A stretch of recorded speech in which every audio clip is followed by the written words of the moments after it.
Bah ouais, mais non. Mais personne peut tenir devant Rabbeinu. Ah mais Dragon Ball, c'est Ah ouais, d'accord, mais moi je te dis, ouais, non, mais tu vas pas prendre cet argument pour mettre des dessins animés à tes enfants, parce que je peux te dire que... Tu vas voir, il va te les prendre les cassettes, il va les... Non mais... Rabbeinu, les Khatrila, il te dit tu mets pas ça chez toi, tu rentres pas ça à la maison. Il ne faut pas croire parce que t'as Rabbeinu, tu peux t'autoriser toutes les dérives. Au contraire, Rabbeinu, il... pas, mais tu rentres Rabbeinu chez toi. Rentre Rabbeinu chez toi et sors aussi le mal. On veut pas faire les deux. Comme ça se fait tic-tac.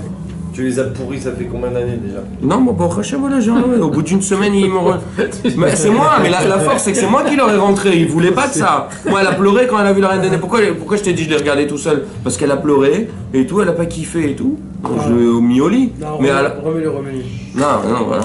Elle a mal vu. Faudrait faire quand même des petits dessins animés. Franchement, ouais, c'est dommage. C'est ce que j'ai dit. Pour l'instant, on va essayer de commencer notre Ça n'a rien à voir, je peux pas faire des Après, on verra comment... Ça enregistre là, c'est bon? Ah, c'est pas des signes bruits, c'est de la... ça n'a rien à voir. Tu fais rien passer. Depuis combien de temps? C'est pas des signes bruits. 2 minutes. Ça n'a rien à voir. Mais Chalet, ça leur donne le goût à Rabbeinu. Non, je pense pas. Moi, je pense pas. Mais pas du tout. Si ça nous réveille des... Mais pas du tout. mal comme Mais pas du tout. Shalom Aleichem, mes amis. Allez, Un vas-y. dessin animé, tu vas changer les yeux, tu vas faire les... Ça n'a rien à voir. Ça n'a rien à voir. Alors, Bezrat Hashem, on va étudier un sujet qui est super sympa. Ça n'a rien à voir. Un sujet sympa, un sujet qui est bénéfique. Un sujet qui va nous apprendre des choses qui sont très sympathiques pour un petit travail. C'est pas, on ne nous demande pas de faire une grande chose là. Là, on va nous parler d'une mitzvah qui est sympathique, qui est facile à faire.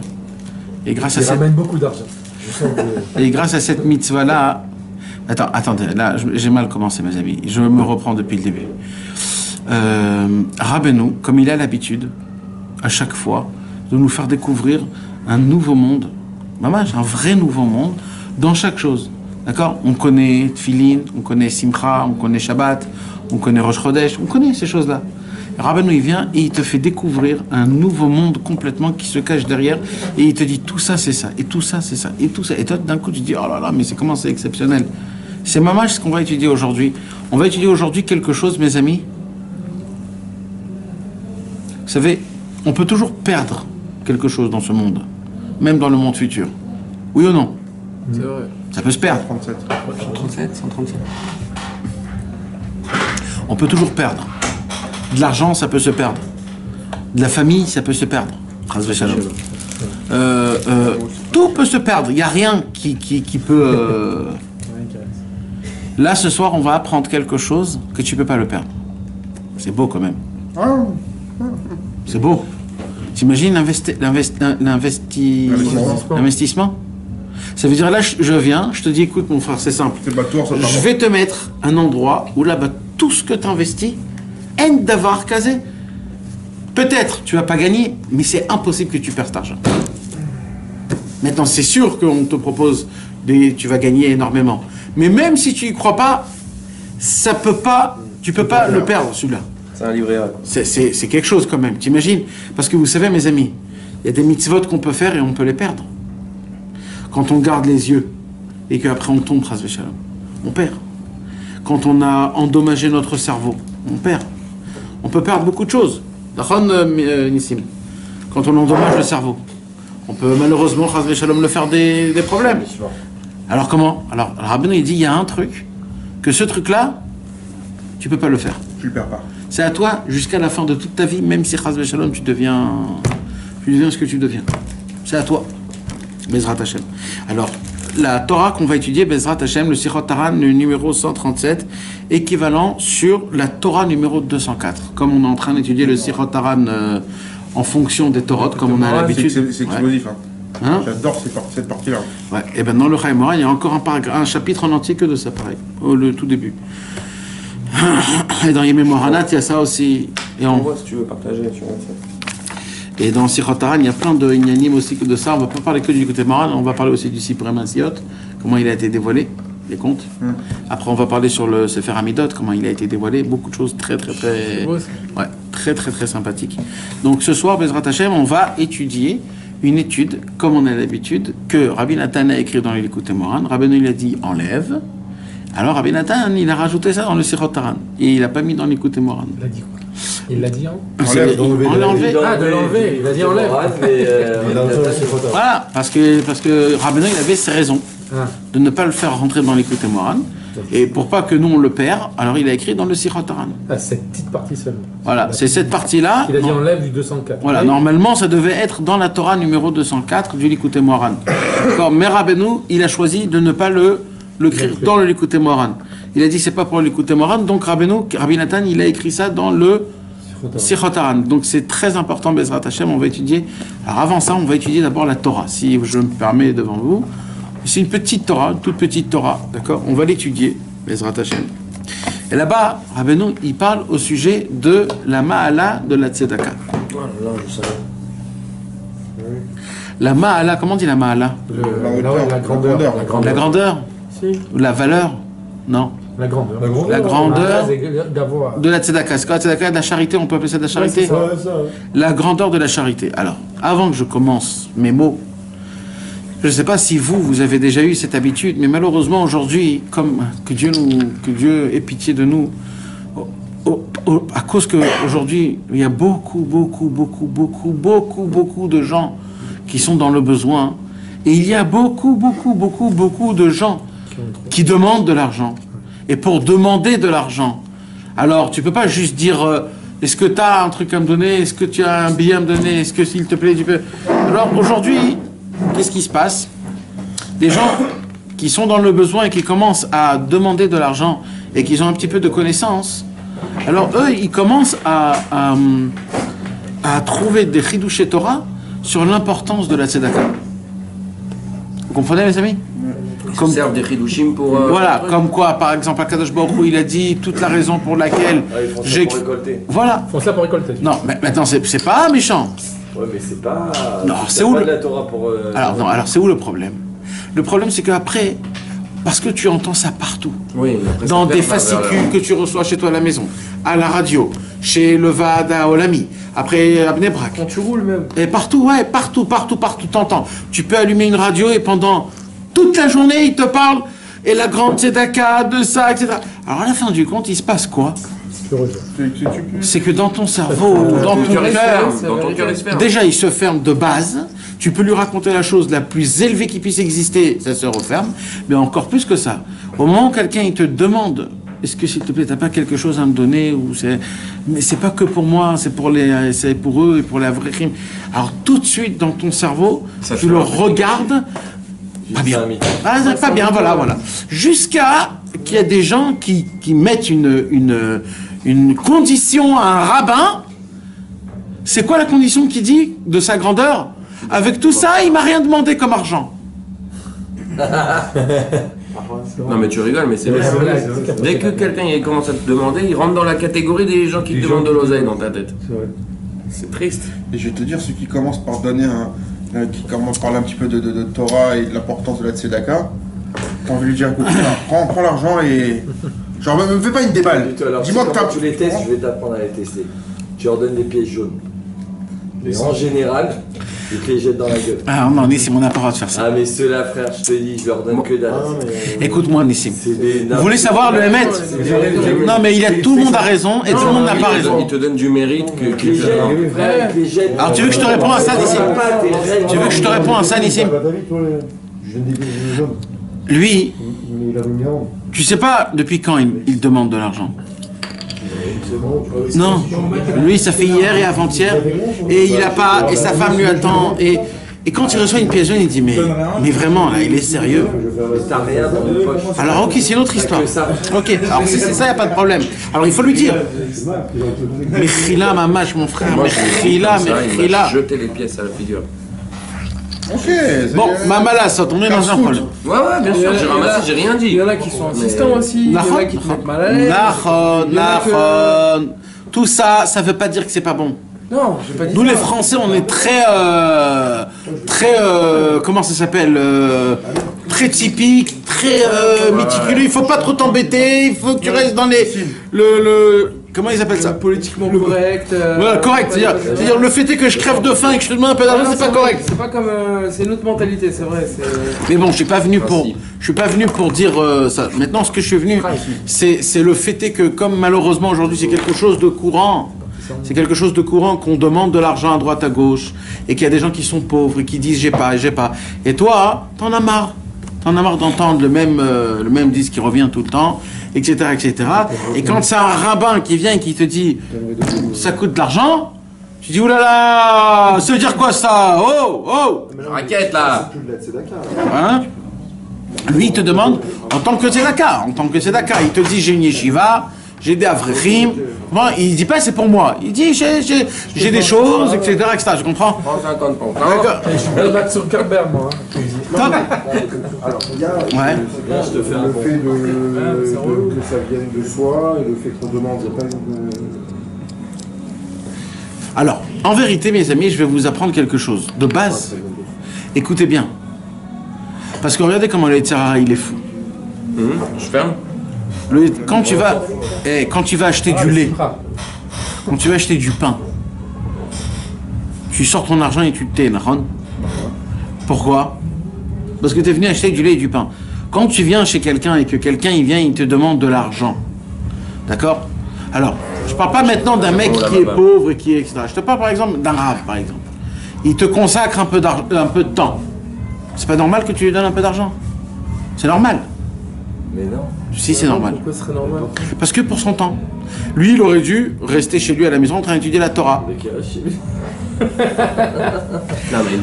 Moi, je vais arriver dans un point où Rabbeinu, il a dit, si vous me donnez pas d'argent, je peux pas vous donner de Torah. Pas parce que... Pourquoi c'est pas pareil? C'est pas pareil. Ah, qu'est-ce qui se passe? Qu'est-ce qui... Ouais, alors voilà, alors là tu rentres dans la politique. C'est pas la politique. Si, c'est qu'un livre de Rabbeinu, il va être imprimé. Et ben ce livre de Rabbeinu, il peut te ramener une famille entière chez Rabbeinu. D'accord. Et il peut te ramener une ville entière. Si tu vois un juif qui crève de faim, tu dois lui donner à manger, c'est obligatoire. Ça c'est obligatoire. Ah, d'accord. Mais je te parle du rave qui vient, il fait sa déballe après. Oui, mais non, si lui maintenant il consacre tout l'argent qu'il a envie de donner à la tzedaka, il veut la donner pour la fatsa des livres, il n'y a pas de problème. Moi je parle pas de la fatsa des livres. Reviens à l'époque de Rabbeinu. Rabbeinu, il disait c'est en fonction de ce que tu donnes, comme ça tu vas recevoir. Pas moi je vais te donner. Oui, mais aujourd'hui qu'il y a dans le cerveau. Non mais attends, ça existe ça aujourd'hui. D'accord, ton cerveau il fonctionne niveau spirituel que à chaque fois que tu donnes de l'argent, tu sors de l'argent pour le Inyan de Rabbeinu, ton cerveau il s'ouvre à capter la Torah du Tzaddik. Mais qu'est-ce qu'il dit Rabbeinu? Il dit Rabbeinu aujourd'hui c'est quoi la chose la plus importante qu'il y a dans le monde aujourd'hui? C'est l'argent, c'est important. D'accord? Alors il dit Rabbeinu, pour acheter le plus important dans la spiritualité, il faut que tu sors le plus important dans la matérialité. Alors ne me dis pas là, non, ouais, donne, c'est gratuit, la Torah. Non, mon frère. Pourquoi? Parce qu'on veut voir combien chez toi, c'est important la Torah que tu vas recevoir. Quand des fois je plaisante avec vous et je vous dis, pour ça il faut payer quand t'es... Mais je plaisante pas du tout. Je plaisante pas. Mais mec, je plaisante pas. Si, quand des fois je dis j'ai un secret. Combien vous payez? Allez, combien vous payez? Ah mais c'est vrai qu'à l'époque il payait. Tu veux qu'on s'en les mette? Il est la Zaken. Oui, Rabbi Nathan. Combien dans les lettres? Combien on voit partout? Toujours il disait il faut. Maintenant pourquoi il faut payer? Pas parce que c'est pour moi ou pour quelque chose d'autre. Allez donner ça à quelqu'un d'autre. L'union c'est de sortir d'argent. Je veux voir est-ce que vraiment tu veux vraiment écouter la Torah ou parce que tu es là alors tu dis vas-y parle. Ah voilà. Ça, je suis voilà. Il y en a, t'as même pas besoin de les écouter. Ils te nourrissent. D'accord. J'étais Bessimra, il est venu, il m'a parlé 5 minutes, il m'a ruiné la semaine. En plus je dois lui donner de l'oseille. On n'a pas dit à qui donner, on a dit de donner. Alors maintenant, écoute bien. Alors quand on te donnait à tout le monde, fermer les yeux. Rabbi Israël nous a donné l'indication. Rabbi Israël, il a dit obligatoirement de donner à tout celui qui te tend la main, tu lui donnes. Même quelqu'un qui va acheter. Non, c'est pas la halakha. La halakha, c'est. T'as le droit. Non. La halakha, elle te dit tu peux ne pas donner à quelqu'un que tu connais pas. Tu peux ne pas donner à quelqu'un que tu connais pas. Oui, parce que tu connais pas, tu sais pas ce qu'il va faire avec l'argent, etc. Tu fermes la porte à la... pourquoi Aujourd'hui, parce que la Gemara dit, puisqu'aujourd'hui il y a des ganavim. Mais même dans la Gemara, il y a un sipour que il venait, il lui demandait, et avec ça il allait acheter du vin. Et le Rav il lui a dit, eh ben, qui te dit que lui c'est un pauvre qui a besoin de boire du bon vin. La halakha elle dit, puisqu'aujourd'hui il y a des ganavim, il y a des voleurs. Donc, on s'appuie sur les voleurs, que grâce à ça, on ne donne pas aux gens que ceux à qui tu connais. Et ceux de ta famille, ceux qui habitent à côté de chez toi, et ainsi de suite. Mais comme Rabbeinu nous a parlé énormément de l'importance de la tzedaka, plus que ce qu'il y a écrit dans le Shulchan Aruch, plus que ça encore, le Baal Shem Tov, il dit les Ilchot Tzedaka du Shulchan Aruch, elles ont été écrites pour une seule type de personne, pour les radins. C'est bête. Il a dit, mais forage le Baal Shem Tov. C'est quoi le loi de juifs. Toutes les halachot, les lois. Comment il faut faire tefillin, Shabbat. Bien sûr. Alors maintenant, ce qui se passe, t'entends frère? Et là-bas, il y a des halachot de tzedaka. À qui il faut donner, à qui il ne faut pas donner, combien il faut donner, combien il ne faut pas donner. Alors le Baal Shem Tov, il a dit, toutes ces halachot-là, ils ont été écrits que pour une seule catégorie de personnes. C'est pour les radins. Parce que si on ne leur écrit pas des halachot comme ça, ils ne vont jamais rien donner. Et il dit, mais de base, c'est pas ça la halachot. La halachot, c'est qu'il faut donner. Et comme Rabbeinu, il a tellement parlé de la tzedaka, donc Rabbi Israël, il nous a dit comme ça. Tout celui qui te tend la main, tu es obligé de lui donner quelque chose. Même si tu sais qu'il va acheter avec ça de la drogue. Même si c'est les clochards qui sont comme ça et tu lui donnes, mon frère. Si c'est un juif, bien sûr. Hein, si on parle des juifs, on parle pas. Je sais pas si les juifs ou pas. Alors peu importe la valeur. En Israël, on va dire, c'est tous des juifs. On s'en fout de la valeur. Même une pièce de 1 shekel, on le donne. Il faut donner quelque chose de petit. Il faut lui donner une pièce qui vient de lui. Alors, en vérité. Ouais, tu lui donnes. Il faut lui donner. Il faut pas le laisser sans rien. C'est très grave de le laisser sans rien. Il faut pas lui donner une grosse somme non plus. Non, alors, parce que Rabbeinu, il a parlé aussi de Ani Agun. C'est quoi? Non, mis à part ça, il y a Ani Agun. Oui, un pauvre amitié. Un pauvre qui est vraiment pauvre. Alors, il y a un pauvre qui est méritant de sa pauvreté. Ça veut dire quoi? C'est-à-dire un vrai pauvre. Ouais, c'est quoi un vrai pauvre? C'est pas Dafka quelqu'un qui n'a pas d'argent. Ne croyez pas que c'est ça un vrai pauvre. Quelqu'un qui n'a pas d'argent, c'est pas Dafka un vrai pauvre. Un vrai pauvre, c'est quelqu'un qui est dans le besoin énormément. Tu comprends? C'est-à-dire, ça se pourrait qu'un homme il gagne 5000 shekels, il a une paye qui est sympathique, mais ses dettes à lui, ça veut dire ses hotzaot et ses dettes, c'est 10 000 shekels. Donc il est en minus de 5 000 tous les mois en gagnant 5 000 shekels, tu comprends? Donc ça aussi, ça s'appelle un pauvre, malgré qu'il gagne. Alors maintenant, aujourd'hui, c'est très courant, surtout chez les Français, qui vont dire, lui il gagne 5 000 shekels, lui il gagne rien du tout, je donne à lui. C'est faux, ils sont les deux dans le même problème. C'est pas parce que lui il gagne. Il faut voir aussi ce qui doit sortir. Après, un deuxième sort de Ani Agun. C'est quoi le deuxième sort de Ani Agun? C'est que le Ani, point, virgule, il est Agun. On parle d'un Ani, d'un pauvre, qui est... Authentique. Non, qui est un tzaddik. Ouais, tzaddik. Agun, pas un tzaddik, ça veut dire un homme... ouais, intègre. Intègre, un homme droit, un homme pieux, un homme qui est Oved Hashem. Alors lui... De lui donner à lui. Non mais de lui donner à lui, Rabbeinu, il en parle énormément. Il dit c'est tellement important, bien sûr. Il dit il faut donner que Ani Agun presque, il dit Rabbeinu. C'est pour ça, tu peux pas laisser tomber les autres alors tu leur donnes une petite pièce, mais les Ani Agun, les pauvres qui ont des bonnes qualités, qui sont religieux dans la Torah, etc., à eux tu dois leur donner beaucoup. Et après il y a la catégorie des Talmid Chacham. Le pauvre Talmid Chacham. C'est de ça qu'on va parler ce soir. C'est un niveau qui est bien plus élevé. Alors il dit Rabbeinu un chidouche qui est énorme. Il dit le pauvre qui est Talmid Chacham. D'ailleurs on va le lire dans le Likutei Moharan, il n'y a pas ici, je vais le lire, alors écoutez comment ça. D'accord? Ma'alat HaTzedaka, la grandeur de la charité. Yadoua est connu, bifrat keshenotnim le Talmid Chacham. Surtout quand on donne de la tzedaka à un Talmid Chacham. La Talmid Chacham, les Talmid Chacham. Quand on donne au Talmidei Chachamim. Et là, il rapporte le Zohar, qu'un mouva dans le Zohar. Qu'est-ce qui est écrit dans le Zohar?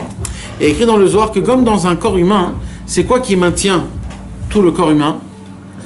Est-ce que non, les pieds. Les pieds, Bepchitout. On regarde Bepchitout, d'accord? C'est les pieds qui tiennent, d'accord? Alors il dit, c'est là de la même raison c'est qui les pieds du Ham Israël? C'est Talmidei Chachamim. Ils tiennent les... Oui, pourquoi? Parce que c'est eux, ils tiennent la Torah, tu comprends? Donc c'est qui les pieds du Ham Israël? C'est les Talmidei Chachamim. Parce que grâce aux Talmidei Chachamim... On pue des pieds, nous. Et grâce aux Talmidei Chachamim, on ne peut pas vivre. On ne peut pas vivre. On ne peut pas créer une ville, on peut rien faire sans Talmidei Chachamim. D'accord? Et c'est quoi les pieds des Talmidei Chachamim? Les pieds du Ham Israël, c'est les Talmidei Chachamim. Et les pieds des Talmidei Chachamim, c'est quoi? C'est les Ani Agunim. C'est l'argent. Ceux qui donnent la tzedaka aux Talmidei Chachamim. T'as compris? Ceux qui tiennent, oui, c'est ceux qui tiennent les Talmidei Chachamim. Voilà, ceux qui tiennent les Talmidei Chachamim, ce sont les pieds.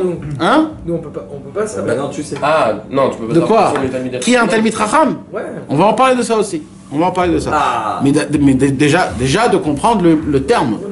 Tu comprends qu'un Talmid Chacham, le terme simple, c'est quelqu'un qui étudie. Il étudie du matin au soir. Voilà, mais pas stam. D'accord? Il étudie. Quelque chose. Et il est. Il étudie une Torah spéciale. D'accord? Avec des kippas blanches. On va en parler, Bezrat Hashem. D'accord? Ça, c'est le Zohar HaKadosh qui dit. D'accord? Alors, Rabbeinu, regardez comment il est fort, Rabbeinu. Il fait un jeu de mots qui est exceptionnel.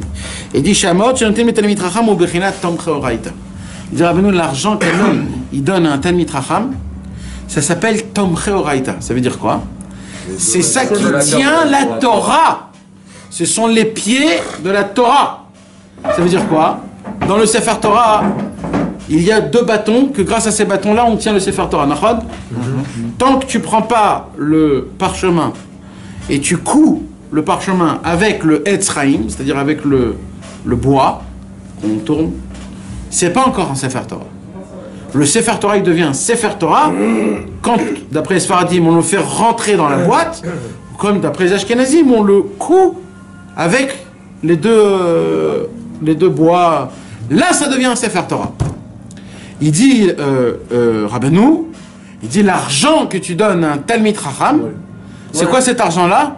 C'est les bois qui maintiennent la Torah. Imagine-toi comment c'est important. Rabbeinu, il a dit, moi j'ai besoin de tout l'argent du monde. Ouais. Parce qu'il maintient tout le monde. J'imagine ça. Rabbeinu, il a dit, amenez-moi les plus grandes richesses qui puissent exister au monde. J'ai besoin de tout l'argent possible. Pourquoi il n'a pas demandé à Hachem directement pour recevoir l'argent? T'inquiète pas, mon fils. T'inquiète pas. Ah, c'est pas bon.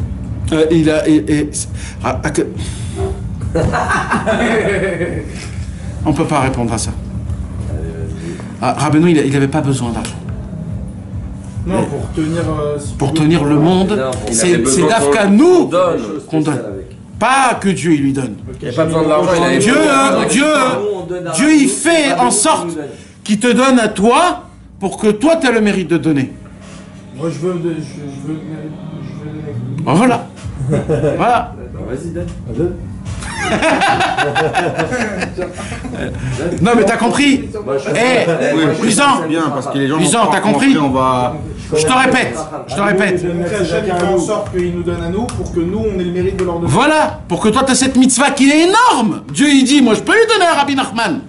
Et Rabbi Nachman il dit, je peux tout de suite recevoir de Hachem. Mais c'est pas ça le jeu. Le jeu, je veux que ça passe, c'est que vous tous, vous kiffez en donnant. Vous tous, vous avez cette mitzvah de donner. Et plus que ça, si vous donnez pas, vous pouvez rien recevoir de moi. Spirituellement, c'est comme ça. Comme tu t'achètes des cigarettes, tu donnes de l'argent, tu reçois un paquet de cigarettes, c'est pareil pour la spiritualité.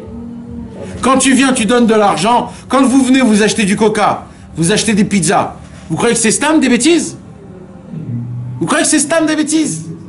Vous imaginez pas combien c'est énorme ça. Les petits trucs là, les petits coca. Tu sais, c'est des mitzvot, ça s'appelle Torah Oraita ça. Ça, c'est ça qui maintient la Torah. Sans ça, la Torah ne peut pas tenir. Béhémet, mes amis, béhémet. C'est pas stam, ne croyez pas que c'est stam. Allez, je vais vous faire kiffer, j'achète des pizzas. C'est pas ça du tout. Mais en fonction de ce que les avérotes que tu fais. Laisse tomber pour l'instant les avérotes. On va en parler après, on va en parler. En fonction, est-ce que ça t'as pas de mérite? On va en parler, mon frère. Tu verras ce que Rabbeinu il va nous parler. Rabbeinu va nous raconter une histoire exceptionnelle. Et tu verras comment c'est fort, ce que je suis en train de parler là. Parce que Béhémet, c'est une des choses les plus fortes qui existent. Béhémet. On va en parler là, Bezrat Hashem. Je continue la petite Torah, mes amis. Donc on a compris c'est quoi l'argent de Talmidei Chachamim. Dafka des Talmidei Chachamim, hein. Pas l'argent de Talmidei Chachamim, encore une fois, c'est pas quelqu'un qui étudie. Hein? Ça, c'est tous les juifs, ils sont obligés d'étudier, les amis. Est-ce que vous comprenez ce que je suis en train de vous dire là? Réveillez-vous là, mes amis, parce que ça, il faut que vous compreniez. Non, pas celui qui ouvre un livre et qui étudie tous les jours s'appelle un Talmid Chacham. Vous comprenez ça? Alors si vous voyez un mec qui étudie, c'est pas un Talmid Chacham. Quelqu'un qui parle au créateur, quelqu'un qui est... Non. C'est quoi la différence? Ah, ça c'est un bon juif. Ça c'est un bon juif, ça. Ça c'est une... Talmid Chacham, c'est un grade, mon frère. Qui travaille pas, qui a pas toutes les... Non. Alors quoi? Alors vas-y. Alors. Mais c'est... Un Talmid Chacham, le premier... Le Talmid Chacham, niveau simple, d'accord? Après, on va donner une nouvelle explication du Talmid Chacham. Mais pour l'instant, on va donner la définition simple, d'accord? Première. La définition simple de Talmid Chacham, c'est un homme qui connaît une très grande partie de la Torah, et Torato Umanuto, ça veut dire son travail... Non, comment on dit Umanuto? Ouais, sa fonction, c'est d'étudier la Torah. C'est pas qu'il étudie et il étudie la Torah. Pas il travaille et étudie la Torah. Son travail de la journée, et la majorité des questions que tu lui poses, il sait te répondre et il sait te faire montrer où c'est écrit. Très important. C'est le Shulchan Aruch qui dit ça. Tu sais que... Shulchan Aruch Maran Rama, il dit comme ça. Toute question que tu lui... La majorité des questions que tu lui poses, il sait te répondre et il sait te faire montrer où c'est écrit. Ouais, c'est très important, hein. Torato Umanuto, je répète parce que c'est dommage de ne pas connaître ces choses-là, mes amis. Ça, c'est un Talmid Chacham, c'est pas encore un... C'est un Talmid Chacham. Vas-y. Mishnah Berurah, il dit que ça n'existe plus, ça. Non, dans le Shulchan Aruch, déjà, il y a écrit que ça n'existe pas, un Talmid Chacham. Mais un vrai Talmid Chacham de l'époque, le Talmid Chacham d'aujourd'hui, que je viens d'expliquer, ça existe. Le Talmid Chacham qu'eux, ils parlent, c'est une autre chose. Le Talmid Chacham qu'eux, ils parlent, le vrai Talmid Chacham de la Torah, c'est qu'ils connaissent sur toutes les halachot et tous les 613 mitzvot, d'où commence dans la Torah et comment ça se termine à la fin du compte. Tout le mahalach. Du Passouk. Après, il y a eu le Masaou Matan entre Rava Abaye, Rabbi Yochanan, Rabbi Shimon. Ils ont compris comme ça. Après, ils ont dit comme ça. Tout l'enchaînement de la Gemara, c'est ça un vrai Talmid Chacham. C'est qu'il connaît d'où ça a commencé et jusqu'à où ça arrivait. Ça c'est Bremet. Ça, c'est le Hamid. Ça, il n'y en a pas. Mais aujourd'hui. C'est comme dans les maths. Toute la démonstration. Okay, exact. Aujourd'hui, c'est ce que je t'ai expliqué. Je connais pas les théorèmes. Aujourd'hui, c'est ce que j'ai expliqué. Aujourd'hui, c'est ce que j'ai expliqué. C'est quoi? C'est que Torato Umanuto, sa fonction c'est sa Torah, et la majorité des questions que tu lui poses, il sait te le répondre et il sait te redonner la référence. Il n'y en a pas beaucoup. Il n'y en a pas beaucoup. Il n'y en a pas beaucoup, mais il y en a, mon frère. Il y en a, sache-le qu'il y en a. Il y en a, peut-être qu'on n'en connaît pas beaucoup, mais il y en a. On les confond pas avec les Arrêtez, on est en train de dire. Non, arrête, c'est pas bien. Il y en a beaucoup. On connaît. On connaît pas. Parce que nous on connaît pas, on connaît que les Français. Maintenant, sache une chose, qu'il y a un Talmid Chacham, les Chatzaïn. À moitié. Le Chatzaïn, ça veut dire quoi? Ça veut dire qu'il y a un monsieur. Il y a moitié. Que lui, il est baki dans Ilchot Shabbat, par exemple. Ah voilà. Tu comprends? Lui, dans Ilchot Shabbat, toutes les questions que tu peux lui poser, il va te les répondre, il va te faire montrer où c'est écrit.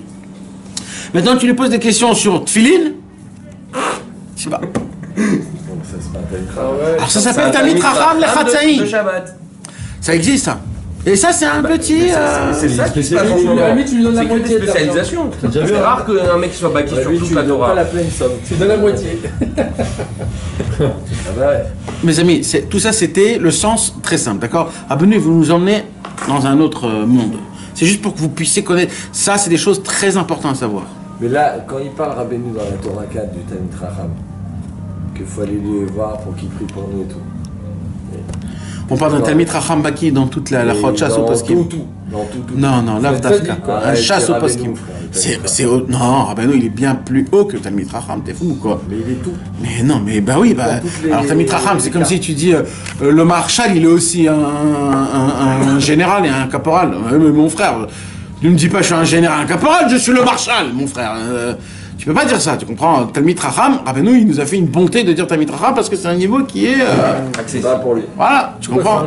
C'est un titre qui est qu'on peut trouver, tu comprends? Je continue parce qu'on est Aval Behemet, il dit maintenant Rabbeinu, mais en vérité, Zahamot, Shenotim et Talmid Racham, cet argent que tu donnes au Talmid Racham quand il est dans son besoin, il dit Rabbeinu, c'est pas Tom Cheoraita, c'est pas les pieds de la Torah. Il dit Rabbeinu, moi je dis plus que ça, moi. C'est la Torah, Mamash. C'est pas Tom Cheoraita, c'est pas les pieds de la Torah, c'est pas les bois qui maintiennent le Sefer Torah, c'est la Torah elle-même. Ça veut dire quoi? C'est vrai. C'est-à-dire que quand il vit, explication simple. Diffuse la Torah. Non. Un homme qui a un problème de Parnassa, un Talmid Racham qui a un problème de Parnassa. Oui, il n'étudie plus en fait. C'est quoi son problème? C'est qu'il est taroud, il peut pas bien étudier. Quand il vient un monsieur, il lui donne de l'argent. D'un coup, il se dit, je peux maintenant m'asseoir et pas avoir aucun problème, et là je peux rentrer. Maintenant, il dit plus que ça, Rabbeinu, il dit, il y a une simcha qu'il a en lui, que grâce à cette simcha, son cerveau il va s'ouvrir et il va découvrir encore plus de la Torah. Et il dit, cette Torah qu'il va découvrir, c'est pas lui, c'est au monsieur qui lui a donné l'argent. Il dit, Rabbeinu, donc toi, tu te retrouves dans ta vie où tu n'as pas des possibilités d'étudier la Torah. N'achon ou pas? C'est une meilleure affaire des fois alors. Mais vadaï! Non mais c'est pas une meilleure. Mais tu t'imagines que tu peux pas étudier la Torah? Tu peux pas! On te demande d'étudier la Torah, tu peux pas étudier la Torah. On te demande minimum 2 à 3 heures par jour. Minimum. Et tu n'arrives pas, on peut pas, t'arrives pas, c'est difficile. Pour 1 milliard de raisons. Ah ouais, merci. Alors qu'est-ce qu'il dit Rabbeinu? Il dit Rabbeinu, qu'est-ce qu'il faut faire? Et il dit, le fait est que tu donnes de l'argent à un Talmid Racham. Ce Talmid Racham, il va étudier, il va découvrir des notions nouvelles de la Torah grâce à cette tzedaka qu'il a reçue. Cette Torah qu'il a reçue là, c'est ton argent. C'est ton argent, c'est toi en fait. Et là c'est une association. C'est quoi l'association? C'est que, en fait, cet argent, tu lui as pas donné dans sa poche. Tu l'as donné dans son cerveau. Une partie de lui t'appartient. Quand Rabbeinu, il a dit, j'ai besoin de l'argent du monde. Pourquoi il a dit ça? Pour qu'on soit tous associés au Likutei Moharan. On soit tous associés au Tikkun HaKlali. Tous associés. Vous comprenez maintenant comment c'est important de donner comment on dit, l'impression des livres? À la Fatsa, à Rabbeinu. Comment c'est important? Dafka au livre. Parce qu'après le reste, c'est ceux qui étudient les livres, Bevadaï. Parce qu'on parle de Torah Mamash, là. On parle de quelque chose. Mais alors c'est sûr qu'un Talmid Racham qui étudie les Torah de Rabbeinu, et que lui, il a la possibilité de pouvoir découvrir des nouveaux points dans le Likutei Moharan et de le diffuser, ça fait partie du Tikkun HaOlam. Parce que tu es associé à la réparation du monde. Et tout ça avec un petit billet. Mais frère, ça vaut pas la peine. Mais le Talmid Racham... Là, comment Hachem, il est gentil. Hein? Il n'en veut pas, mais il veut que tu sois associé. Il prend l'argent, tu crois qu'il s'en fout, complètement de l'argent, lui, le Talmid Racham. Lui, presque il en jette, presque il veut même pas en recevoir. Mais il le reçoit pour que tu sois associé à ce que lui, il va découvrir. C'est ça quand il dit, vous me donnez, c'est moi qui vous donne. Nachon. Mais t'imagines, c'est que quand tu en trouves un et que tu lui donnes de l'argent, tu es associé au Talmid Racham. Ça veut dire que tout ce qu'il gagne, t'es dedans. T'as des pourcentages dedans, ils sont à toi. Et attends, regarde ce qu'il veut dire Rabbeinu là. C'est que les Talmidei Chachamim qui sont dans le besoin. Alors, de base... Le Talmid Chacham, il est plein aux as. Son père, il était multimilliardaire. Moi, je veux participer. Il n'a pas de besoin financier, il n'a pas de problème, il a tout. Je veux participer à son étude. Alors même si je lui donne, c'est oui, mais chose que il n'est pas dans le besoin. Voilà, c'est quoi? J'ai quand même sorti l'argent. Non mais plus de la tzedaka. Toi ton but c'est de te rattacher à la tzedaka. Le Todadi, Rabbeinu il parle de la tzedaka là. Ah, donc c'est pas... Il faut trouver celui qui est dans le besoin aussi. Donc faut prier pour il suffit qu'il y ait Zuckerberg qui a donné 1 milliard là pour tous les Talmidei Chacham. Mais il y en a qui s'occupent aussi. Si Rabbeinu maintenant il distribuait aux gens, par exemple. Imagine. Il distribuait aux pauvres. C'est de la que tu lui donnes à Rabbeinu, c'est de la tzedaka. Parce qu'il redispatche. Un vrai Talmid Chacham, mais l'application dans le luxe. Nahon, vadaï. Non mais mes amis, surtout ne jugez pas le Talmid Chacham en lui-même. Lui il fait ce qu'il a envie avec l'argent parce que c'est un tzaddik. Mais t'as raison. T'as 2 questions à poser. Comme je disais tout à l'heure, comment vous êtes à payer pour avoir un nouveau truc? Moi, si quelqu'un il est pas dans le besoin, mais toi tu veux participer quand même. Non, eh ben d'accord, tu peux participer, mais c'est pas ce concept. T'es participant comme si que je te dis dans mon Sahar de Torah, tu as 20%, on va dire, en fonction de l'argent que tu as. Mais là, Rabbeinu, il te dit, moi, je te parle pas maintenant d'avoir des pourcentages dans la Torah. Moi, je te parle, la Torah elle-même qui découvre, mamash, ça t'appartient à toi, c'est à toi. Tu l'as payé. Maintenant, si c'est un Talmid Chacham qui étudie le Shulchan Aruch, ou alors le Chumash, ou je sais pas quoi, t'appartiens à le Shulchan Aruch, à le Chumash. C'est pas mal. Ouais, c'est pas mal. C'est énorme. Mais tu t'imagines si maintenant le monsieur, il s'occupe à réparer les Neshamot du Ham Israël? Tu t'imagines de quoi tu parles? Comment c'est fort? Je continue parce qu'on n'a même pas encore commencé le Sichot Torah, on est obligé de... C'est comme ça. Non mais les petites c'est Torah, donc on va... Mais parce que c'est... Rabbeinu il dit un chidouche gadol. Tu entends Isan? Béhémet c'est important. Non Béhémet mes amis, c'est pour tout le monde, c'est pas que pour lui. Je veux que personne ne rate ce chidouche, c'est un chidouche exceptionnel mondialement parlant. Sortez l'eau, sortez le pognon. Si t'amènes à manger, c'est pas que de la bouffe, tout de suite il a mal. Il dit Rabbi Nachman, ve'en avera yachol lechabot ze amot shenotnim et talmid chacham. Tout ce que tu donnes, c'est pour... Aucun péché au monde peut éteindre cette tzedaka que tu as fait. Aucun. La plus grande, parce qu'il y a un klal. C'est quoi le klal, la règle? C'est que quand tu fais des mitzvot, si après tu fais des averot, les averot ils éteindent la mitzvah. Comme ça. Tu fais des mitzvot après. Quand tu étudies la Torah et que tu étudies des autres choses qui sont contre la Torah, comme des philosophies ou alors des trucs sur internet ou des trucs comme ça éteint la Torah. C'est pour ça que Ça éteint. Donc tu peux faire beaucoup de choses et à la fin tu te retrouves pas beaucoup. Ah ben oui, 2 secondes. Ça adoucit les jugements. Est-ce que c'est un rapport aussi parce que... Non. L'avdafka. Mais là il te dit un chidouche qui est gadol. C'est quoi le chidouche? Il dit il y a un truc. Si tu donnes de la tzedaka à un talmid chacham, aucun péché au monde peut t'enlever cette tzedaka. Il n'y a aucun péché qui peut éteindre ça. Elle est à toi. Mes amis, si vous voyez des fois des gens, même dans les évangélistes, là, comment ça s'appelle? Les évangélistim, les évangélistes par exemple, qui donnent beaucoup de tzedaka aux juifs. Alors, c'est pas des talmidei chachamim, etc. Mais quand on prend proportionnellement, parce que eux, ce sont des goyim, mais qui donnent chez les juifs et qui donnent de leur argent, toute leur force vient de là. Quand par exemple tu vois des grands riches qui sont pas du tout religieux, juifs, et qui donnent des milliers, des millions à des yeshivot, même que c'est pas d'Afka des talmidei chachamim, des fois c'est même pas des endroits bons. Mais le fait est que par rapport à eux, qu'eux ils sont pas du tout pratiquants, et que d'un coup ils donnent pour eux ça s'appelle talmid chacham. Donc, et tu vois que malgré qu'ils sont méchants et qu'ils font des péchés, ils ont une atzlara. C'est pour ça. Maintenant il dit, ah ben non, imagine-toi tu trouves le vrai talmid chacham. Et tu lui donnes. Voilà, t'es pas shootable, t'es propriétaire. Tout de suite à la makom, t'es mourvar, comme on dit, t'es gagnant. À la makom tout de suite, c'est pas plus tard. C'est tout de suite. Parce que ce talmid chacham, il va découvrir une Torah qui va t'appartenir. Et cette Torah, ça lui appartient pas à lui, cette Torah. Parce que si ça lui appartient qu'à lui, alors il faudra qu'il attende 120 ans pour recevoir le... Mais quand on prend un talmid chacham, que ce talmid chacham il diffuse, alors tu as mis 500, chez le tzaddik, ça va se faire 1000, et le tzaddik qui va en diffuser, c'est à chacun, et ton argent il monte, c'est la pyramide. Ça n'arrête pas.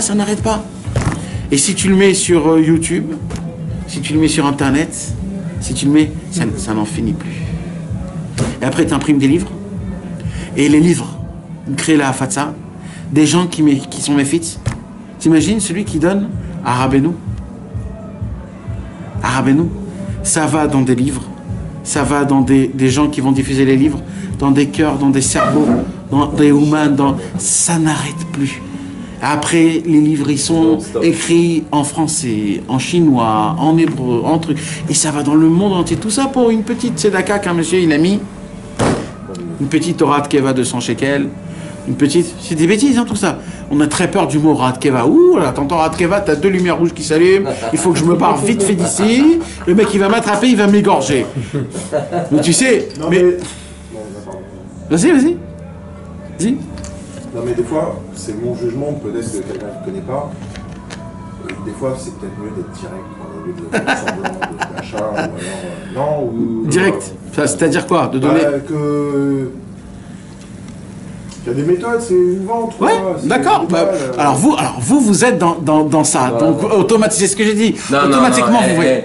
J'ai reçu un appel, la meuf, elle me dit, avant Pessah. Et je lui dis, regarde, je viens de donner hier.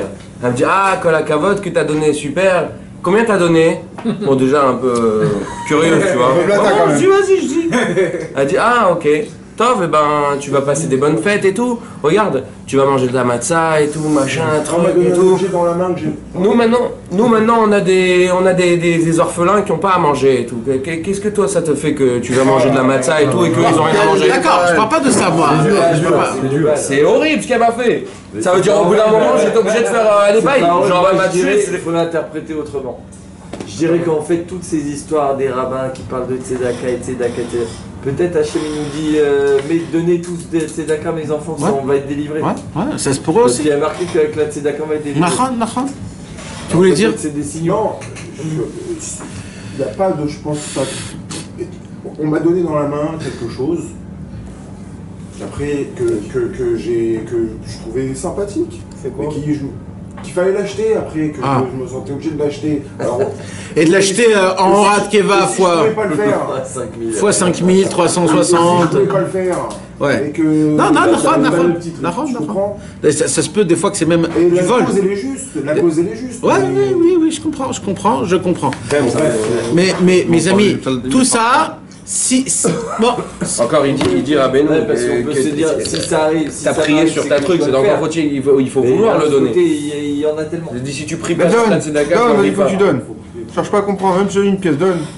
Il veut pas la pièce d'Itlar, j'ai bah tant pis, toi t'as fait ce qu'il fallait faire. Alors, écoutez comment Rabbeinu il est beau. Comment on dit de l'argent en Lachon à Kodesh? Non, ça c'est Lachon à Torah, Damim. Ma'ot, exactement, Ma'ot, de l'argent. Ma'ot, ce sont les initiales Ve'en Avera Mechaba Torah. Quand tu donnes de l'argent, aucune faute peut éteindre cette Torah-là que l'argent est devenu cette Torah. Il faut la donner à la Torah. Au Talmid Chacham, que c'est lui la Torah, le représentant de la Torah. Il faut le supplier alors pour être accepte. Et dans la Torah du Likutei Moharan, il a écrit que la Torah elle est toute petite, elle se termine là, mais la Torah, quand Rabbeinu il a dévoilé, elle était beaucoup plus grande, et il y a eu beaucoup plus, il y a eu une histoire en entière. Comme ça se termine dans Likutei Moharan. Et là on va étudier c'est quoi ce charabouilla qu'il y a eu, ouais. Bechavot. 137, Sichot Il est pas Haran. chaud, Jérémy, il est pas chaud. Ouais, Je te souhaite, au contraire, je suis à fond dedans là. allez, vas-y. Dans l'enseignement 204, figurant dans le premier volume du Likutei Moharan, il est question de l'argent. Donc, de ce qu'on a parlé jusqu'à maintenant. Ok? Le Inyan, combien c'est important de donner? Au Talmidei Chacham. Écoutez mes amis, l'histoire, cette histoire, comment elle est grande. Vous allez voir, Bechavot. En introduction à cet enseignement, notre maître raconta l'histoire de 2 amis d'enfance qui habitaient la même ville et étaient très unis par de forts liens d'amitié. D'accord? On parle de 2 copains. 2 copains que depuis tout petit, c'était des copains d'enfance, des amis d'enfance. Ils faisaient tout ensemble. Eux deux, c'était vraiment comme des jumeaux. Ils ont tout. Ils sont cul et chemise. Voilà. Ils ont...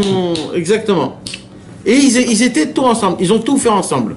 Ah ben nous, il dit ça pourquoi? Parce que pour te faire montrer que pas un, il était meilleur que l'autre. Quand quelqu'un faisait une bêtise, c'était les deux qui faisaient une bêtise. S'il faisait quelque chose de bien, c'était les deux qui faisaient quelque chose de bien. C'est pas que un, il était meilleur que l'autre. Ok? C'était égaux. Voilà. Il arriva que l'un des 2 amis s'aperçoive que l'autre s'était quelque peu écarté du droit chemin et avait commis un acte inconvenant. Un jour, un des deux amis, il a vu que son ami, il a fait un truc pas bien. Il a fait un truc qui est pas correct. Sur le moment, il se dit que la chose était accidentelle et qu'il ne fallait pas y prêter attention. Voilà, ça peut arriver. Bon, il s'est trompé. Mais il a rien dit, il a rien dit. Cependant, quelque peu plus tard, il le vit commettre un acte encore plus grave, Voilà. un véritable péché. Donc là, au début, il s'est dit, il a eu un petit truc pas bon, bon. Mais après, il le voit une deuxième fois. Et là, cette fois-ci, il fait un truc spécial. Là, il dit, oh là là, qu'est-ce qu'il arrive à mon ami, là? Il a fait vraiment quelque chose de grave. Dès lors, il s'écarta de lui et le quitta. Voilà, il a dit, copain, mais bon, qu'est-ce que tu veux que je fasse? Je peux pas rester avec lui. C'est fort, ça. Ouais. Et qu'est-ce qu'il a fait? Il a dit salut. Après une certaine période, les deux amis cessèrent d'être soutenus par leurs beaux-parents Ouais, c'est-à-dire, ils se sont mariés. et En durent enfant. gagner leur vie par eux-mêmes. Voilà. Et chacun est parti de son côté à faire sa vie. D'accord? Les années, ils passent. L'un des deux amis, celui qui avait commis une faute, vit ses affaires prospérer et devint très fortuné. Voilà. Celui qui est allé dans le mauvais chemin et qui avait fait des péchés, lui, dans sa vie, il a monté, il est devenu un riche, il est devenu très grand, très important. Et le deuxième, Et le deuxième tomba dans la misère. il était très, très, très pauvre. Maintenant, il y a une question. C'est quoi la question, mes amis? Comment Tout le monde se pose la même question. Toujours la même question. Toujours pareil. Toujours la même Pourquoi celui qui fait le... Pourquoi le tzaddik, il- Comment c'est possible? Comment c'est possible Celui qui s'est que... pas écarté du truc, lui, il est... Voilà, pourquoi celui qui a fait le péché, il est devenu riche, et celui qui était dans le bon chemin, il est devenu pauvre? Qu'est-ce qui s'est passé? Pourquoi c'est pas normal? Alors, en vérité, il dit Rabbeinu, il y a en vérité une droiture partout. Ça n'existe pas que c'est pas droit. Justice. Après ça, c'est... Il y a une justice. C'est peut-être qu'il a gagné ici, pendant la... Alors, non, alors, là, Rabbeinu, il te dit, en vérité, il y a aussi ce que tu dis, mais en vérité, il y a une justice à tout. Ne crois pas. C'est quoi, le Chabot Jérémie? Ce dernier était au fond de lui, constamment en train de s'indigner du comportement de Dieu envers ses créatures. Donc on parle du pauvre là. Ouais, le pauvre, le tzaddik. Le tzaddik. Le tzaddik, il se disait, comment c'est possible qu'Akadosh Baruch Hu, il fait des choses pareilles? Qu'est-ce que j'ai fait, moi? Pourquoi c'est comme ça? Ça dit, c'est pas... Ouais, non, bah, ça veut dire t'as compris, quoi. Oui, lui il n'avait pas fait la Avera. Regardez, quoi.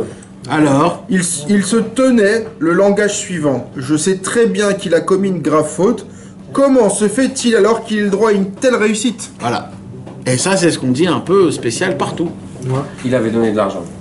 Attends. Pourquoi tu casses le pas. fil? Pourquoi tu casses le N'importe fil? quoi, bah, je sais pas, Arrête c'est de la faire suite. leur kick là. On verra. Mais attendez, avant que tu arrives à ça, on est tous dans cette catégorie-là, mes amis. On parle. De galérer. Ouais, on n'est pas obligé d'être dans cette histoire. Mais quand on a une galère, et d'un coup notre œil, il voit à droite, à gauche, il dit comment ça se peut? Comment les autres, ils sont meilleurs que moi? Pourquoi c'est que à moi que ça m'arrive? Quand tu poses ces questions-là, en fait, contre qui tu poses cette question-là? Hachem. Et qu'est-ce que tu dis à Hachem? Tu fais mal ton monde. Ouais. T'imagines? C'est pas droit. C'est que c'est une sorte de gava, ça. Mais comment? C'est de la gare. Et quand tu te crois meilleur que lui, et tu crois que tu peux faire le monde meilleur que lui. Et vous imaginez comment c'est grave? C'est des choses qui sont très très graves, et ça nous arrive tout le temps. Mais je veux dire, j'ai l'impression quand même... Ouais. Job. Ça, c'est de la gava. Job, quand il a souffert énormément. C'est qui, Job? Job, Job, Steve Jobs. c'était un homme. Un homme, il avait tout dans sa vie. Il avait tout. Il avait de la richesse. Il avait les plus belles filles du monde. Il avait la femme la plus gentille qui puisse exister. Il avait du troupeau, du bétail. Il avait tout. Et en plus de ça, il avait en plus, la Torah nous raconte, 3 bons copains. Mais des vrais copains. Tellement il s'aimait ses copains, c'est que les 3, ils avaient des photos des 3. Et ils devaient se regarder tous les jours, sinon ils tombaient malades de peine. De manque. Tellement qu'ils se manquaient. De l'enlacement. Ils s'adoraient énormément. Et un jour, le Yetzer Hara, il a dit à Hachem, il a dit, tu sais Hachem, c'est très facile de servir Dieu avec de la richesse, avec la plus belle femme du monde, avec les filles les plus belles, avec tout. C'est très facile. Moi je crois, il dit le Yetzer Hara, que si Job, Il n'aurait pas tout ça, ça serait pas un tzaddik. Oui, mais Yetzirah aussi, il dit alors que ton monde il est pas parfait. Il dit à Hachem. Ouais. Alors quoi Je sais pas, Yetzirah il dit pas ça à Hachem quoi. Qu'est-ce que tu veux faire l'avocat du Yetzirah maintenant? Non, au contraire, je lui permet de dire ça à Hachem. Mais c'est son travail. Son travail de nous faire tomber, pas de dire à Hachem que tu fais mal ton taf. Non, alors qu'est-ce qu'il a fait? Pourquoi il a dit ça? Il a dit à Hachem, mais c'est un tzaddik, tu peux pas tenter un tzaddik. Alors là, il veut tenter l'autre tzaddik. Alors il monte chez Hachem et il dit à Hachem, laisse-moi la permission de le tenter. C'est un tzaddik, on tente pas un tzaddik. Lui a dit, moi je veux tenter le tzaddik. Dieu il lui a dit, ok, mais à une condition. T'as pas le droit de le tuer. Tu lui envoies ce que tu veux, mais tu le tues pas. Et là, le Tzara, il a dit, c'est très dur ce que tu es en train de me dire là. Parce que je vais lui faire des grandes misères, je vais lui faire des maladies, je peux pas, je suis pas Dieu, donc je pourrai pas. Dieu, il a dit, moi je m'en fous. Mais si tu le tues, tu peux pas le tenter. Non, mais ça veut dire que de ça, il va se passer qu'il va mourir après, quoi. Il va lui mettre des maladies et dans 2 ans, il va mourir. La Kadosh Baruch Hu, il a dit, je te laisse le tenter, mais sans le tuer. Et là-bas, il a écrit que les Tzara, ça a été très dur pour lui. Il est descendu et il a tué sa femme, ses enfants, tout son troupeau, tout son bétail, toute sa maison a été éclatée, il restait plus rien. Et lui, il est devenu lépreux, il pouvait plus bouger. Tout ce qu'il avait, rien il a resté. Et là, l'histoire commence. Ça, c'est à Tchabéa pour ça. Ouais. Mais sachez, mes amis, moi, c'est mon rêve d'écrire un livre sur Job. Vous savez, c'est qui a écrit ce livre-là?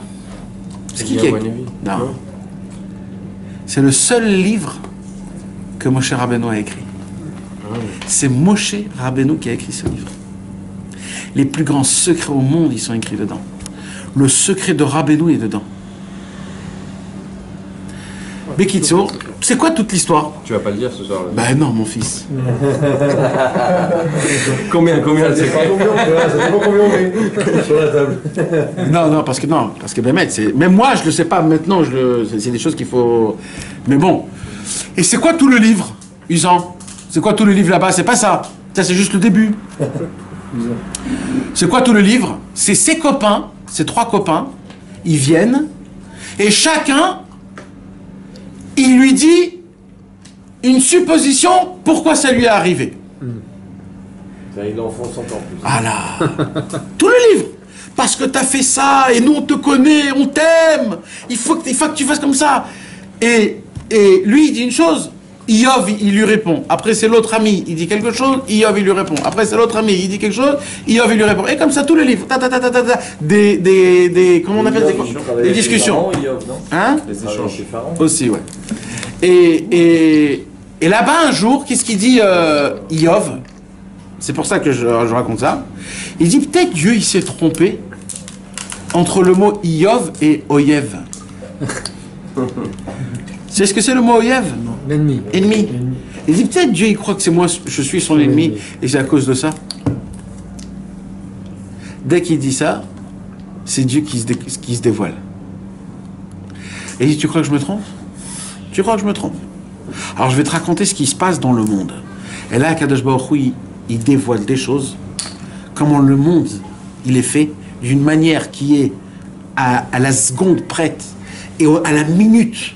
Comment tout est, chaque jet d'eau de pluie, il tombe d'en haut et il descend à un point spécial qui a été déjà écrit depuis 6000 ans. Aucune goutte de pluie ne touche pas une autre goutte quand il descend. Aucun cheveu dans la racine. Chaque racine de cheveux, elle sort un cheveu. Ça n'existe pas dans le monde qu'une racine, elle sort 2 cheveux. Ça n'existe pas un homme qui ressemble à un autre homme identique. Il dit à Hachem, tous les êtres humains, depuis la création du monde jusqu'à la fin du monde, avec des milliards qui puissent y en avoir, chacun il a toujours sa particularité. Même les jumeaux, ils ont une particularité. Comment ça s'appelle les traits là? Ils ont les mêmes. Non, ma putain. Jamais David, de quoi vous parlez? Jamais, ça n'existe pas. Des empreintes, ma putain. D'ailleurs, c'est ça le symbole des empreintes, c'est que les empreintes, il n'y en a personne. Ça se peut pas. Ouais, même les jumeaux. Ils ont la même. Même ça, on peut trouver que non. Tu peux pas prouver que c'est un jumeau, c'est la même chose. Ah bon? En tout cas, et comme oui, ça. c'est le principe d'un jumeau, c'est qu'ils ont parti. Les vrais jumeaux, c'est la même ADN. Et de là, Kadosh Baruch Hu, il commence à raconter. Il commence à raconter comment le monde il est fait. Et là-bas, on raconte. Et ça aussi, ça fait partie de tout ça, c'est des secrets, hein, mes amis. Vous croyez que c'est stam, une racine, de l'eau, qu'est-ce qu'on s'en fout de la pluie, qui touche pas à notre pluie. Et là-bas, il raconte Hachem, il y a une gazelle. Une gazelle. Vous savez qu'une gazelle, elle peut accoucher qu'une seule fois dans sa vie. Non. C'est pas une biche, une biche. Pardon. Une ayala, je sais pas comment dire. Ouais, c'est ça. Ayala. Une fois. Ayala, une fois, elle a un enfant. Dans toute sa vie. Ah bon? Dans toute sa vie, elle a. C'est quoi son problème de la gazelle? La gazelle, c'est que son endroit, à elle, là où elle accouche, il est tout petit. Tout petit. Maintenant, pourquoi on bénit un khatan et un kala comme une gazelle? Ayal va ayala, pourquoi? Comme ils vont s'accoupler une fois dans toute leur vie, donc ils restent les amis toujours ensemble jusqu'à la fin. Jamais un il va aller avec une autre. Les gazelles. Jamais. Ils sont deux jusqu'à la fin de leur vie parce qu'ils s'accouplent une seule fois. Non, mais il a plusieurs. Non. Ça, c'est aujourd'hui quand tu les amènes dans un zoo et qu'il y en a un et qu'il y en a des autres. Dans la nature. Le mâle dominant, tout ça, non? Pas dans les gazelles, pas dans les ayala. Ayala, c'est spécial peut-être. C'est les seuls. Ayala. Maintenant, son endroit, elle est tout petite. Et elle peut donc avoir elle peut tomber enceinte une seule fois. Et au moment où elle va accoucher, elle meurt. Elle meurt, elle doit mourir. Maintenant, qu'est-ce qu'il fait Hachem? Dans toutes les ayalotes, depuis 6000 ans. Elle monte dans une vallée pour pleurer sa mort. Et son mari, la Ayal, c'est celui qui a les cornes super beaux là. Comment le cerf. Le cerf. Non, pas le buc. Ouais. Le cerf, il monte avec elle et il crie. Il crie de pleurs et de malheur. Maintenant, quand il crie, tellement il crie de toute sa force, c'est qu'il commence à uriner. Tellement qu'il crie fort, le cerf. Et l'urine tombe. Ça, c'est écrit dans Yov ou... Ouais. Et l'urine tombe dans... Il raconte, c'est une sorte de montagne, petite montagne. Une vallée, on dit? Une colline. Une colline. Et, normalement, il dit, c'est là-bas où se cachent les serpents quand ils font des bébés, des œufs.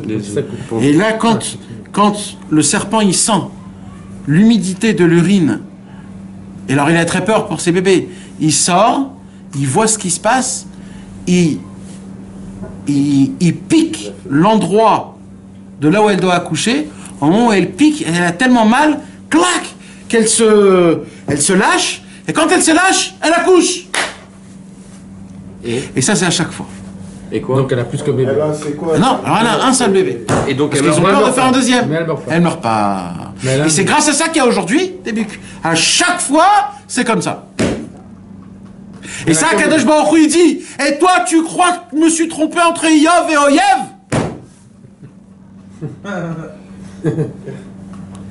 Vous savez que le Hari Akadosh, il a dévoilé, c'est quoi ce secret, ça? Et quand il a dévoilé ça, il est mort le lendemain. Ouais, c'est tellement grand que... Le Sod Ayala. Soda. Sod Ayala, c'est écrit dans Shara Kavanot. Juste après, on dévoile les offres. Nahon, il lui a demandé. Il a demandé. Le Harisa, il lui a dit, ne me demande pas ça. Il lui a dit, ça va être très grave. Il a dit, je veux que tu me demandes. Il dit, sache-le. Je suis obligé, tout ce que tu me demandes, je suis obligé de te le dire. Mais ça, je t'en supplie, ne me demande pas ce que c'est. Et il lui a répété. À la fin, il a dit, ok, t'es prêt à recevoir? T'es prêt à recevoir. Asseyez-vous tous. Il a dévoilé un secret de plusieurs pages. Le secret de le Soda Ayala, de ça. Que c'est écrit maintenant, ça? Dans Shara Kavanot, qu'on comprend rien, rien du tout. Mais bon, c'est des secrets de Kriyat Shema, des Yehudim, sur la sortie d'Égypte, comment on est sorti d'Égypte, c'est le serpent, c'était Pharaon, et nous on ne pouvait pas sortir sans Pharaon, et nous... un truc exceptionnel, quoi. Et qu'à la fin du Machar, ça va être pareil, hein? Les contes d'Hachem. Un truc... Et quand il a dévoilé ça, il a dit, maintenant que je vous ai dévoilé, dans le ciel, on n'avait pas le droit de dévoiler ça. Comme vous m'avez demandé, je l'ai dit quand même, et je vais mourir demain. Et il est mort le lendemain. À 38 ans. À 38 ans. Hein? Maintenant, ce Soda Ayala là, aussi Rabbeinu, il a écrit. Il a écrit plusieurs fois ce secret-là. une autre sphère, un autre monde complètement. Vous imaginez ce livre, combien de secrets il y a dedans. C'est un jour, Bezrat Hashem sortira dans Rabbi Nathan, dans l'Ikouta Halachot, il a parlé de ce secret-là par rapport à une Torah, le Sod d'Ayala. C'est un secret qui est énorme. Alors maintenant, qu'est-ce qui se passe? C'est la même chose ici. Ici, c'est quoi? C'est le problème d'adjugement, comment on dit, de juger les choses. Remettre en question le jugement d'Hachem. Quand, par exemple, tu as des choses qui sont pas bien, qui te arrivent, mettre en doute, ou remettre en question la situation dans laquelle tu es, quand ça va pas. Pourquoi ça m'arrive? Pourquoi ça m'arrive pas? Mais qu'est-ce qu'il y a? Pourquoi Dieu il me fait des choses comme ça? Attends. T'es sérieux là? Non, tu peux demander pourquoi. Non. On ne demande pas pourquoi, on demande comment. Toujours on dit pas pourquoi, comment. Comment surmonter cette situation? Pas pourquoi. Et pas pourquoi. Pourquoi c'est après? Si tu veux Hachem, donne-moi la raison. Mais dire pourquoi, c'est pas remettre en question, c'est essayer de comprendre. Oui, mais pourquoi? Pourquoi? Parce que c'est-à-dire quoi? C'est-à-dire quoi d'essayer de comprendre? Je veux être au courant, je veux que tu m'expliques, mais tu te dois rien. Tu veux pas refaire les mêmes erreurs? Ah, si, c'est pour ça, c'est notre histoire, ok. Mais nous, quand on dit pourquoi, c'est pas pour ça. Sans se plaindre. On dit pourquoi parce qu'on se dit, ouais, je voudrais bien savoir quand même. Tu vois, tu demandes pourquoi pour savoir si c'est juste. Voilà. C'est pas le. Bah si. Sinon tu t'en foutrais si tu sais que c'est juste, c'est que c'est Hachem. Non, c'est pas juste parce que t'as fait une connerie. Tu veux pas refaire la même connerie? Si c'est ça, c'est bon. Mais c'est Magui Ali. Mais en général, c'est pas ça. Quand Chasvé Shalom, Rico, quand des fois Chasvé Shalom, t'as un enfant, pas toi, quelqu'un il a un enfant, et il tourne mal, mais mal. Et tu dis, mais pourquoi c'est que à moi que ça m'arrive ce truc-là? Pourquoi le voisin c'est un pilote d'avion, l'autre c'est un docteur? Il n'y a que les miens que c'est des poulets. Mais ça veut dire c'est quelque chose. Et là tu dis, mais c'est pas normal. Parce que tu vois que tous ils ont tout. Et là c'est un problème. Là tu vas pas dire pourquoi je veux reprendre. Ça y est, l'enfant il a déjà 17 ans, ça y est, c'est un âne battu.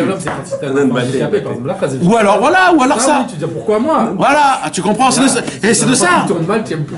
Mais maintenant il y a pire que ça, Tu sais c'est quoi pire que ça?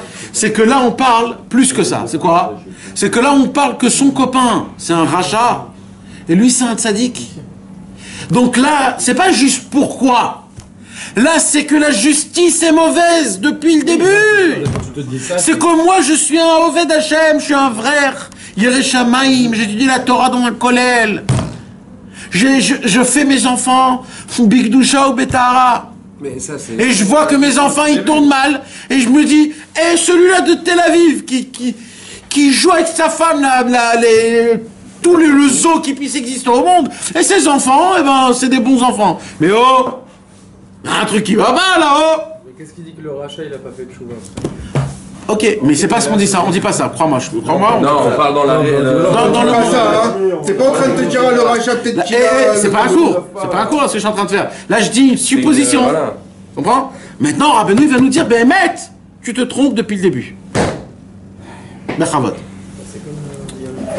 Par Machat, écoutez ce qu'il dit Rabbeinu. Un jour, Une fois, son attention fut attirée par un groupe de gens qui faisaient du bruit en agitant des sacs de pièces d'argent. Voilà.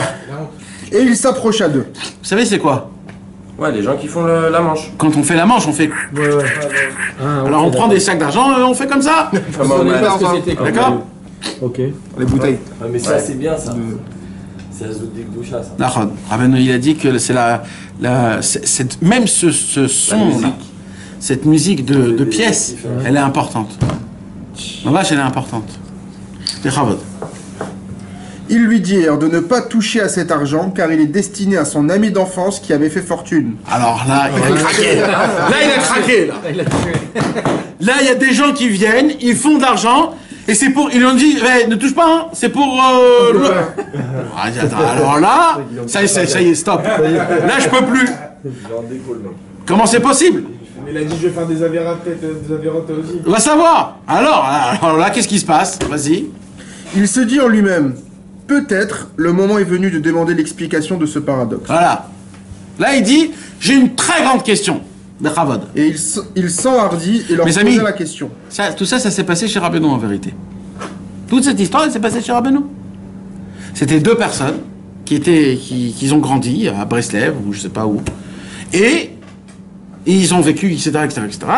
Et maintenant, ce sac-là qui vient, c'était en face de chez Rabbeinu. Les vrais couples. Et au moment où on dit que ça c'est pour l'autre, là, le monsieur qui était chez Rabbeinu, c'était pas de Breslev, mais il était chez Rabbeinu. Il vient et il dit comment c'est possible cette chose-là. Et là, grâce à ça, on a eu cette Torah. Alors, qu'est-ce qu'il lui dit? Leur pose la question. Comment se fait-il que l'argent revienne à mon ami? Je l'ai vu pourtant de mes propres yeux commettre une faute grave. Nahon. Ils lui répondirent. Écoutez. Depuis que vous n'êtes plus soutenu par vos beaux-parents et gagnez votre vie par vous-même, ton ami a fixé des temps d'étude de la Torah et s'est engagé, quoi qu'il advienne, à étudier chaque jour tant et tant de pages. Ce n'est pas le cas pour toi, vu que tu ne consacres aucun moment à la Torah. Et c'est la raison pour laquelle ton ami gagne beaucoup d'argent, et ce, quoi qu'il ait un péché à son actif.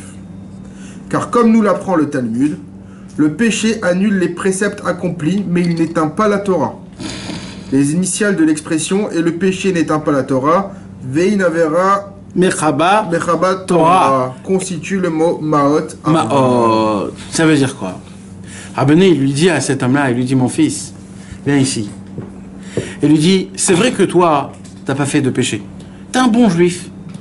Tu fais tout comme il faut. T'es un bon juif. Il n'y en a pas beaucoup des gens comme toi. C'est dur de trouver des gens qui appliquent la Torah comme il faut, etc., etc. Toi, tu fais partie de ces gens-là. Mais il y a une différence avec l'autre. L'autre, lui, c'est un fauteur. Oui, c'est un fauteur. Mais mis à part que c'est un fauteur, il fait un truc que toi, tu fais pas. Et ce truc-là, il est beaucoup plus haut de toi. C'est quoi? Depuis le jour où vous êtes vous séparés, il a pris sur lui de s'asseoir et d'étudier tous les jours un petit peu. Alors, il fait des péchés. Mais comme la Torah, elle est au-dessus du péché, la Torah qui étudie éteint ses péchés. Donc, à la fin du compte, toi qui n'étudies pas la Torah, la Torah, elle éteint les péchés. Non, les péchés n'éteignent pas la Torah. Mais la l'inverse, Torah, elle éteint pas l'inverse aussi. Puisque lui, il fait des péchés et qu'il a eu des péchés. Donc, quand il étudie la Torah éteint des péchés. Ouais. Ça va dans les deux sens. Marqué, hein, non, alors j'explique. Alors, puisque toi, t'as pas fait de péché, mais tu n'as pas étudié la Torah, donc ça se pourrait que des fois un péché enlève une petite mitzvah que toi t'as fait. Donc à la fin du compte, ce qui se passe, c'est quoi? C'est que puisque lui, il étudie la Torah, il est plus gagnant que toi, même si toi tu fais des péchés, tu fais que des mitzvahs. Et là, ça va encore plus loin. C'est quoi le plus loin? D'après ce qu'il dit Rabbeinu dans la Torah ici. C'est fou parce qu'il a enlevé le. Là, il parle que de l'argent. C'est ça. Et dans la censure, il parle presque pas. Rabbi Nathan. Pourquoi il a enlevé ça, Rabbeinu? Pour montrer que c'est l'argent plus important. Parce que Rabbi Nathan, il est allé chez le monsieur. Et il lui dit, dis-moi, je te connais, toi. Attends, quel monsieur? Le pêcheur. Ah. Celui qui a l'oseille. Il a dit, je te connais. Tu sais pas étudier la Torah, toi. Ah oui, tu sais pas. Ne me dis pas, je te connais, d'accord? Tu sais pas étudier la Torah. Il a dit, Nahon, t'as raison. Il a dit, mais sache une chose, tout ce que je gagne, je cherche des gens qui s'assoivent toute la journée, qui étudient des vrais limouds de la Torah, et je leur donne à eux leur Torah. Et de là, on comprend tout ce que Rabbeinu il a dévoilé. Oui, puisqu'il finit par ça, Maot. Eh oui. C'est ça tout le lien de Maot. C'est que si j'arrive pas moi à étudier, je donne mon argent. Maintenant, quand on prend la catégorie de Talmid Racham, ce qu'on avait fait, moi j'avais fait ça à l'époque un jour, dans tous les livres de Rabbeinu, tout le Likutei Halachot, c'est quoi un Talmid Racham? D'après Rabbeinu, le Talmid Racham, c'est le Talmid du Racham. Donc c'est Rabbi Nathan, Rabbi Nathan ou tous les élèves du Racham, du Tzadik. C'est ça la vraie notion du Talmid Racham aujourd'hui. C'est les élèves du Tzadik. Maintenant, qui diffuse Rabbeinu? Encore une fois. Parce que si c'est juste une Torah qu'il étudie comme ça, c'est tout le monde doit étudier la Torah de Rabbeinu. Ça s'appelle pas un Talmid Racham, ça. Tout le monde doit étudier la Torah de Rabbeinu. On parle de qui? On parle de quelqu'un qui étudie, pas que pour son ventre. Il étudie pour aller à droite à gauche et diffuser dans le monde. Parce que tout l'Inyan, c'est quoi? C'est que Rabbeinu, il a dit, vous créez encore des roues et des roues et des roues pour que ça aille le plus loin possible. Et là, ton argent est bénéficié. Pourquoi? Parce que de cette Torah à moi, elle rentre et elle va dans des endroits, plein d'endroits, plein d'endroits, plein d'endroits. Vous comprenez, mes amis? C'est ça comment c'est important. Et c'est ça le Inyan. Donc aujourd'hui, mathématiquement parlant, ça peut se faire dans deux catégories. Première catégorie, c'est les livres, l'impression des livres. Deuxième catégorie, c'est les personnes qui diffusent le tzaddik. Ça s'appelle, Rabbi Israël les appelait les Meshamshim du tzaddik. Comment on peut être Meshamesh le tzaddik? C'est quoi Meshamesh? Le servir. Comment on peut servir le tzaddik? Vous savez, c'est très important de servir le tzaddik. En diffusant sa Torah. Le Talmid Chacham, le Shimush Talmid Chacham, comment? En étudiant sa Torah. En diffusant sa Torah. Pourquoi? Parce que le tzaddik, il va t'utiliser à toi, en allant à lui, en regardant un autre, en lui parlant à un... Parce que comme toi tu fais ce travail-là, il dit, oh, voilà, j'ai un tsinor, je vais lui ramener beaucoup de gens chez lui. Mais si tu restes chez toi à la maison, pourquoi tu veux qu'il te ramène des gens? C'est pour ça que tu viens ici. Mes amis, sachez que c'est une super sikha qu'on a étudiée. Ben, mes amis, maintenant on ne peut plus regarder la même manière de tzedaka comme ça. C'est de la Torah mamash. C'est la Torah de Rabbeinu. Kaviachol, ça appartient pas que à Rabbeinu. Ça appartient à toi qui va donner de l'argent pour que cette Torah elle soit diffusée dans le monde. De créer un site, par exemple, de diffusion. Ça aussi, ça s'appelle la tzedaka pour le Talmid Chacham. Ou tout ce qui est pour le fêter que ça diffuse, le fêter, créer une application. Ah bon, ça demande de l'argent, ça. Des sites, c'est facile. Mais de faire une application, de travailler dessus, de créer le truc, ça demande... Toutes ces choses-là, c'est des choses que, en faisant ça, grâce à ça, tu arrives à gagner de créer des concepts pour que ça soit, les livres de Rabbeinu puissent être encore plus accessibles que comme aujourd'hui. Et il y avait une idée, à l'époque au Keren, qu'ils ont... Fait mûrir. Qui se sont dit... Ça n'existe pas en Israël, mais en Chutz La'aretz, ça existe en Amérique. C'est que dans chaque station de